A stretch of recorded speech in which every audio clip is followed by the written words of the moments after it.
Let us know in chat. Here we go, guys. Again, this winner taking home $2,000 and moving on for a chance to crown duels. Erick versus Clyde. Man, Great log. Yeah, that log. That's one of the reasons. No, I'm serious. I mean, like that log is such a beautiful card. It's the only 2 elixir card that's going to take out Princess all the way back there. Yep. Zap can't do it. I mean, think about this. The Princess is still alive. She's shooting at that ice golem right now. Sure. It's taking elixir right out of your pocket. Could even be damaging the tower. Ooh, great time for that Expo to come up because lightning just came out of Clyde's hand. He's down 6 elixir. He doesn't have that much to defend with. And we were talking about your decision making on lightning is going to make or break this match. Good thing he has Tombstone down though. Yes. Oh, but the Tombstone is played too far back. Ah, God. Oh no. Counting how many bolts the crossbow shoots. And I believe this is actually the Golem deck, which is the worst situation for you to find yourself in, Clyde. Like you wanted to have that Golem in hand, so if the Expo came down, you just drop the Golem in the middle, forget about it. You're done. You're fine after that. But instead, it looks like he's going to lose a tower in the first minute and a half of the game. Slow speed. It's not quite done. Ice Wizard's a pretty good anti-Expo card, but already Erick is moving towards the next cycle. Oh, no! Clyde did exactly what we didn't want to happen. We mentioned that. That's what happens. If you play the Golem, you are most vulnerable. You're down 2 elixir, can't defend. If he would have seen the Expo, could have dropped the Golem in front. Instead, Clyde was thinking, the Expo just died. I'll get my Golem on the field now and then be ready for it. He did not think Erick already had cycled back to Expo. Now, the game is not lost. We still have 1 minute 12, and the big problem with Expo against Golem is that you can't actually do so much damage to the Golem. It's entirely possible, and I think Clyde should really adjust his strategy to trying to 3-crown Erick. That's a good point. You can just auto-win the game in the next minute or so if you can just 3-crown that. It's going to be tough, though, because... He's going to get aggressive drop. I would say drop a second. No, Golem aggressively! In the back. We'll see. I think that might have been the smarter choice. There's no rush for time, and I think Clyde is probably smart to play patiently. I mean, he's a champion, I'm not, and I think he made the right decision. The question for me is, can that Golem even reach the tower meaningfully in the next 40 seconds? And Golem is slow. Yes, that is true. And another Inferno Tower could come out and distract it away. That's definitely, he's running out of time though. The Inferno, it's still gonna go to the King Tower, so it really comes down to how much damage can, it's a big lightning, and this might be an aggressive Tombstone too. The skeleton is gonna be very, very key in this push, and I think Clyde's trying his best to make it happen. It's the skeleton is still shot. working. It's gonna take a miracle, but Clyde is working at it. There's 13 seconds left for something to happen, but no, I don't think he can, but I think he was on the right strategy. All it needs is a log or a fireball. It's so interesting too.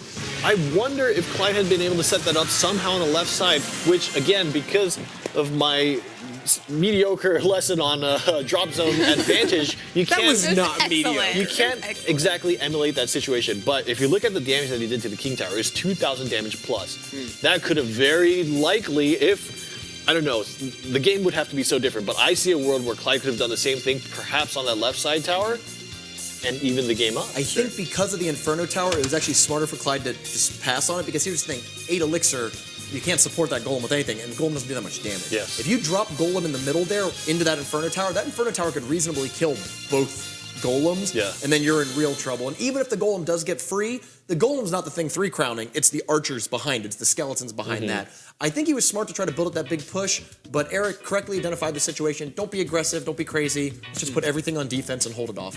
So do we think that was just a bad matchup deck-wise for Clyde, or... We'll see it in the replays. Here's exactly what happened. Twice in a row to open the game, Clyde invested a lot of elixir just as an Expo came down and didn't do it in the front yard like he should have. I think if Clyde wants to play the Golem deck again, maybe if they were to replay that game, just start your Golem pushes from the middle. Don't even worry about Golem behind. The Expo deck can't stop you a lot of times. It doesn't have a lot of good defense there. So just always start your Golems close enough that they can absorb an Expo if one comes down. Randy, you're talking about how you thought Clyde was going to play that Golem aggressively. He's like, he's going to play it right in the middle. It's going to be great. He's going to go for it. And he decided to pull it back. Why do you think that was? Well, the Inferno Tower was there already. Runham identified that very well. If you play the Golem in the middle and the Inferno Tower immediately locks onto it, the Golem is expensive enough that you don't actually have the supporting elixir to stop that Inferno Tower from burning it down. I was kind of wondering what that interaction would be like, because the first Golem had already split to mini Golems that could perhaps tank the Inferno Tower, but still, it's a very big gamble, and I think Clyde made the right choice, the safer choice, playing the Golem into that. It's in a very similar setup, except this time that Golem might actually walk in front, and it does! Yeah. Now you see the difference, right? Starting the push right there from the middle of your base allows Well, at least the listen to your Expo to advice. not murder the tower. Not much you can do about that Inferno tower. Maybe you could lightning it, but he only had 4 elixir time, couldn't lightning it. But for Yeah. future pushes. I think lightning is definitely the play here. Just get the damage on the tower. Don't worry about putting the archers or the ice wizard anymore. Just lightning it, get the damage on the tower. I think a log's going to come down and perhaps stop this push with the guards. Actually, ice wizard is going to help that golem do a pretty significant amount of damage. Much more than the archer. It's a race. The archer might kill the guard. No, doesn't get it. But still, significant damage done by Clyde. And the princess might even be far enough back that she doesn't get hit by a log and is able to defend without taking any damage. That's great use of princess. You're asking when's a good time to princess? The one right there. Bye. The log hunts during the bright sunny desert day as well, it turns out. That's So right. sad. Now, Eric is in a bad... Okay, so that's why. So why would you fireball a tombstone, right? It's a 3 elixir card. It doesn't do much. Why would you spend 4 elixir on it? The answer is, as long as tombstone's on the field, really hard to put up an expo. So Clyde is going to rotate between his tombstones and his golems to prevent his opponent from ever having a clean path to the his own towers. Fireball the tombstone, but now has to deal with the golem. Yes. Lightning I is- think there it is. That's why there was no archers or ice wizard to back it up, is that he knew he was saving that elixir to try to lightning, get damage on the tower, and continue to push further. Yeah, and this golem is probably not going to do significant amounts of damage, but really what Clyde's looking for is lightning damage on the tower, and then anything else he can get extra. The tombstone is going to get the ice wizard down, and the tombstone gets down. A lot of stuff there to gum up that potential expo attack. Oh no, they were too close together for a fireball. This is interesting. I think that lightning is the option to go here. Yeah. We actually remember yesterday there was a Hog Lightning deck played by another member of TakeOver, the Killer Whale, who did really well against the Expo decks. He ultimately didn't win, but that Hog Lightning deck certainly earned its keep. Yeah. Clyde is playing much better around these crossbows this time around. That's another lightning right there. Every single The time. Inferno Tower might be out of range. Yeah, I think so. But really, the Inferno Tower is not what you're worried about. Very good point. You can just let it sit there. And actually, the blowing up of the golems really helps. It kind of helped take it down. I think Clyde's he's waiting for that exact right moment. He's more worried about not letting an expo get set Yes. up than he is about finishing the game. Yes, I think playing defensively is absolutely the right choice. Here comes a fireball. Needs to make sure that he has enough elixir to drop a golem if he needs. He needs to spread his stuff out a little more, too. I mean, that's twice now a critical fireball that could have lost him the game comes down. Ice Wizard Golem is on the field, and there's just no opportunity for Eric to play a crossbow. And I think that Clyde has played out his hand pretty well here. Oh, wow. One more lightning. So even though Clyde has sub-1,000 health on his tower, if this Inferno Tower can go down, if you don't open yourself up to too many bad expos, he might be able to win the game as soon as he gets back to 6 elixir. That's going to be a fireball to answer, but I think Clyde's going to trade that fireball with the lightning. He's just trying to get it, and now he needs... Oh, no. What's that princess doing? The next card should be a lightning. One more elixir. There's the 6. Does he shock it for the win? There it he is. does.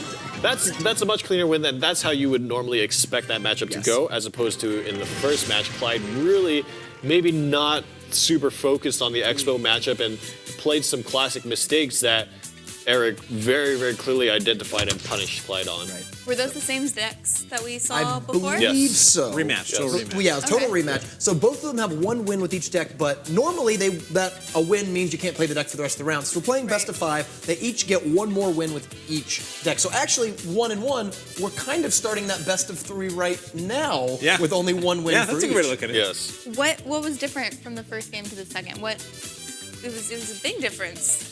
I think Clyde, you make 1 or 2 critical mistakes against Expo, you lose the game. And we saw that in the first game where in the very opening thing, he just couldn't stop that first Expo. Tower went down. Tried to play the Golem as kind of a bluff there. Like, all right, I don't think he has Expo. Let's get the Golem down and try to build that big push. Gets punished with the second Expo. Fool him twice. Shame on Yeah, you're not going to fool him a third time. shame on those people. Shame on those guys. Everybody's just, everything's just so shameful. Yeah. So Randy, talk to me when you're playing against someone and it's kind of the beginning of the match. You have no idea what they're playing. You have no idea what cards are in their deck.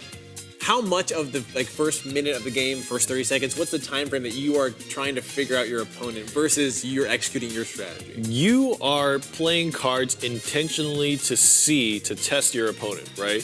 So, for example, a lot of players like to play crossbow at the start if they have it in hand because you are testing your opponent to see what cards they will play. response there. If they have a 50-50 chance they don't have it. yeah, Okay. if they either don't have it or if they do have it, they will certainly play it, right? Because they're not just gonna let the Expo hit your tower do and that. be like, but he still doesn't know that I have the bull in my hand. It's like, Super mind games. great. And I think Erick could do that again. I mean, in this game, really aggressive tower hunting cards like Hog Rider, Miner, Expo. The first one is usually the most effective one because the opponent hasn't prepared for it yet. They're not set up in a way where they're really able to deal with it. So we could see another Expo right off the bat here, just to test if Clyde even has his Golem.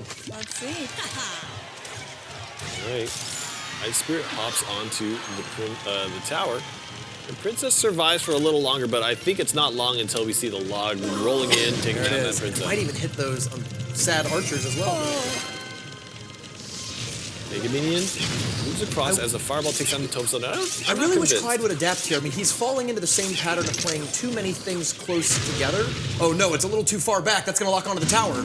Oh no! Oops, indeed. Oops, he knows. Yeah, wow, big mistake in this critical game here. I wish Clyde would do a few things. A, play your Golem a little further up. But B, quit playing all the things in that inside lane between your King Tower and Crown Tower. He's eaten so many fireballs over the last few games.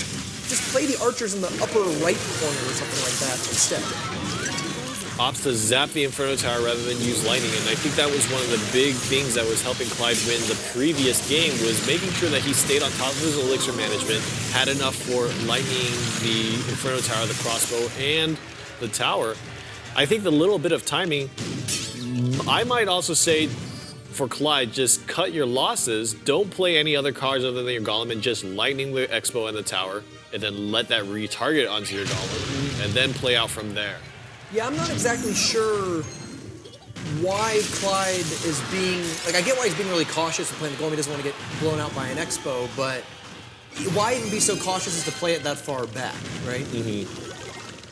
That's a pretty good lightning target. It's only 5 elixir, but might be worth it to get all those cards off the board. There it is. A big lightning takes down the Mega Minion, resets the Inferno Tower, and also lowers the Ice Column health to insignificant amounts. 10 elixir worth of troops with just 8 to 6 elixir lightning. Pretty good exchange overall. And we see that Erick has to drop guards and then Ice Golem to make sure to mitigate the damage from the skeletons incoming. But Golem Knights are getting a good amount of swings off onto the tower, maybe about 300 damage here. I would expect Erick to play an Expo perhaps in the middle. Yep, there it is, right? Because he doesn't need to attack any more towers with Expo. It can be a purely defensive structure at this point. It's going to pull the Golem towards the center of the board. It's going to contribute a little bit of damage, even though it won't be that much. I think Erick pretty much has this game locked in now. I don't know how a Golem deck can beat something with 2 towers like that. Yeah, I think this is an interesting situation. I think, I don't know what he can do. I think Clyde might just be kind of playing it out here. There's only 10 more seconds. It's really tough. The thing that's really been hurting him in these games, too, is the Ice Wizard and Archers. When it gets close like that, they get fireballed every time. He's got to figure out a way to separate those cards a little more. Maybe playing Archers at the river in the center so they can just shoot across at the defending troops instead of being right behind where the Ice Wizard is going to be as well. Erick now one step closer to $2,000. He just needs to win one more game. We saw Clyde make some mistakes in that. You're at the Clash Royale North American Open. Brought to you by Supercell. And you're under so much pressure. How do you just take a second and evaluate the mistakes that you've made and adapt to go into the next round? Well, I hope they're doing that right now, right? And unlike a lot of events, you get a couple minutes break here where we talk about the last game. He gets a chance to breathe, recollect, go, all right, I just need to win 2 games. I've won many more than that. Erick, on the other hand, taste in blood, because he can't play his Expo deck, but he does have a Giant Bowler deck, and Giant Bowler is going to be pretty fine against either Lava Hound or Golem, so I'm not really sure what Clyde's going to do here. Clyde knows that Erick has to switch to Giant Bowler, so he has his choice of whichever deck he wants to beat it twice. Sure. But what are you going to pick? And Giant Bowler can really beat anything. It doesn't have that many bad matchups. So, Rainey, if you're Erick, right, he took that tower super early on. So now you have, let's see, a minute and a half left. You're like, okay, I just got to defend now. I just have to make sure my towers don't fall at all. When I try to do this in the game, when I'm like, oh, I took a tower early, I just got to go on defense, this is easy. It comes back and bites me. How do you turn your cards and start thinking of them in a more defensive way? I think that, first off, playing playing purely defensively is a little bit of a kind of misconception. Okay. It's a little bit of a misconception. Oftentimes, a good defense also includes a small amount of offense, right? You have to realize that when you threaten tower damage, your opponent needs to answer that or just accept the new situation of now I'm down X amount of health on my tower, right? So the big thing about playing defensively is sometimes your best choice is to play a card on the other lane aggressively just to make sure that they play options that they would have preferred to use on the weaker tower side. They have to play it defensively on the other side where it becomes irrelevant, or they spend enough elixir and you don't have to worry about a huge push coming down your lane. So purely playing defensively, I think, actually puts you in a slightly bad spot in some situations. You need to realize how to play aggressively in order to gain a defensive advantage. All right, well, ladies and gentlemen, here we go. Potentially the final game here at the Clash Royale North American Open Coronation Day 2. Will Erick take it, or will Clyde back and tie it up? Those two skeletons are actually doing a good amount of work there behind Clyde's effort. I mean, they're doing some stuff. They killed a whole bunch of skeletons coming out of the tombstone, but that Lava Hound does connect. Lava Pups do a little bit of damage, about 300 done, but the Mega Minion did a pretty good job cleaning up 3 of the Lava Pups in the back. Erick is not going to stop, though. The Bowler is sort of an interesting card in this matchup because the only thing it's really going to bowl over is, I guess, the Archers, and it's very vulnerable to the Mega Minions that are going to come out, and of course potentially the Lightning as well. So going to do it here, but it'll be really important for both players to watch how effective this Bowler is, and if it's bad, Erick shouldn't be playing it after that, and he's got to figure out another way to win the game. Yeah, Mega Minion placed in a good spot against the Lava Hound. We'll start working on the health of it. Giant makes its way over to the Tombstone, and we see just how effective Tombstone is to defend against Giant. The Bowler was actually too far behind and couldn't actually support the Giant in that push, and I think that might be the downfall of this connection here for Clyde. Clyde gets a little bit of chip damage from, misses the timing Too there. late. I think he actually would have done better if that miner was in front of the tower instead of behind. The idea there is he was trying to make the miner pop up in front of the tower before the tower started shooting at the Mega Minion. So even though the Mega Minion had low health, it could have flown up to the tower and started attacking it. He left himself very vulnerable, though, to this giant Bowler push that's doing a huge amount of damage. I am actually interested in why Clyde ceded so much damage on that left side tower. Opts to play the Lava Hound instead. I think he's just giving up on it and going to use the Mega Minions and Lightning and things like that to try to stop it, or unless the tower absorb it, I guess. Like, I think he realized that was a futile thing to defend against. He was losing that tower no matter what. Yeah, it's really tough. Playing the Tombstone actually would not have helped that scenario because the Bowler was so close to the Giant as opposed to the other time where the Bowler was actually lagging very far behind. That was a big reason why you would play the Giant and Bowler close together right there. Really fringe interaction we just saw there. If Ice Spirit jumps on the Lava Hound just as the Lava Hound dies, all of the pups come out frozen, and those Lava Pups spread all the way out and stayed in a frozen state for about 2 seconds, leaving that push to be pretty ineffective. Lava Pups continuing to chip away damage onto the tower, but I think with That 7 looks like seconds it's it. left, Is that a 3-0 for Erick in the finals? it's 3-1. 3-1. Clyde got 3-1. one. Clyde got the very first game. But it doesn't we don't matter. want him. You're right. Because which win matters the most? The last one. That's The right, very the last win. And it's going to be Erick taking first place, $2,000, and moving on to the crown duels for that $15,000 place. Well, there we have it. Yesterday, it was Expos, just Expos. Today, Expos and now Giant Bowler. We got some Lava Hounds. Just a fantastic matchup. What did it come down to in that last match? Do you Why? think? Yeah, why? Such a dominate. You said he was saying, "Oh, I just lost my tower. I'm just going to go ahead and take that." And if you lose one defense like that, can it just be over from there? What does your strategy become? Do you have one? I think the key thing is that Erick's name starts with E. 100% of Clash Royale North American Open winners have had a name that started with E. Oh, that's what it is. No, but truthfully, what Clyde was... Does that mean I can be one too? That's it. That's right. You're on the way. No, I think what Clyde should have done there, and it didn't really work out, I don't think it would have really mattered in that game, was to go down the tower, the lane that was already kind of weakened, because when he went down that left side, when I already had full health, I think he might have known it was wiped out at that point. These expert defenses from these best players make it really hard when you fall down a tower to come back. It's a lot like chess in that regard. I mean, chess masters... Like once you're down. Yeah, you lose a rook, you're done, right? And that's what happens. You get these towers, one of these towers go down.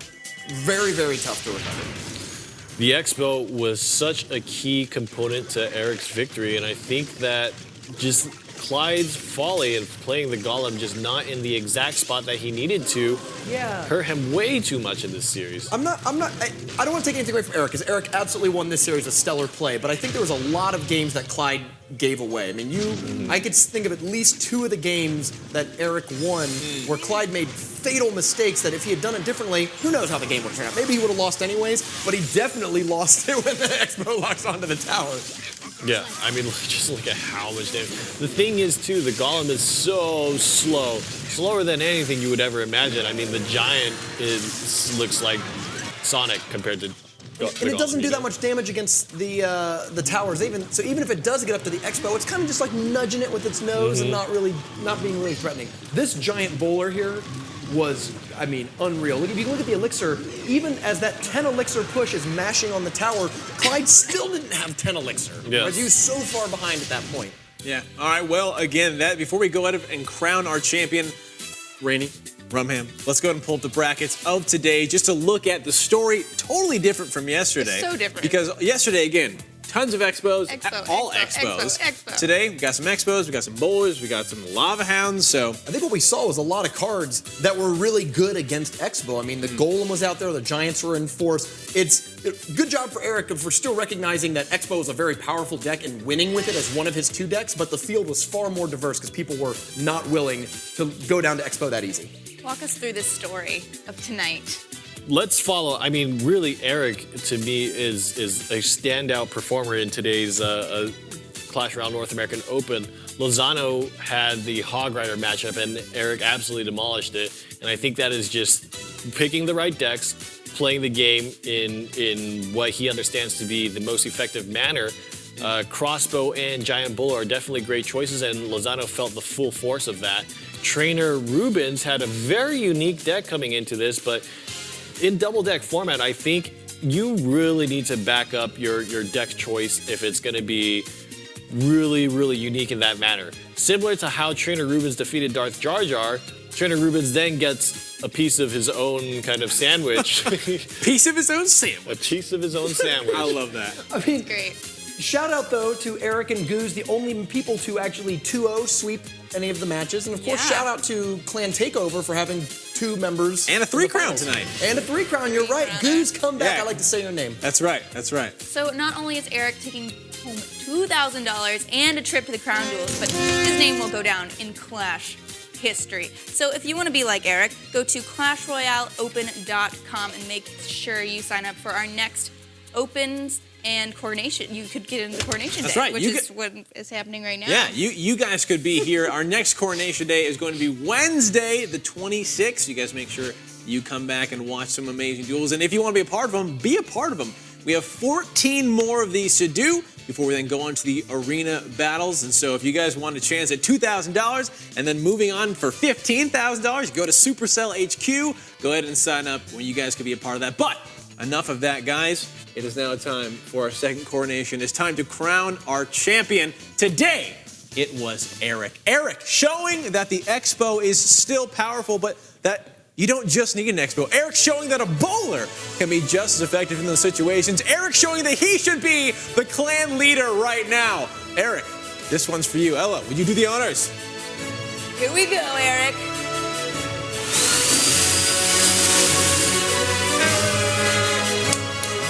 There you go. Congratulations, Erick. You are the man, our second champion here tonight. Well, that will do it for us. On behalf of everyone here at the official Supercell Clash Royale North American Opens broadcast out of NGE Studios in Burbank, that was Rainey and Rumham. I'm Ella. I'm Christian. Have a most ridiculous night.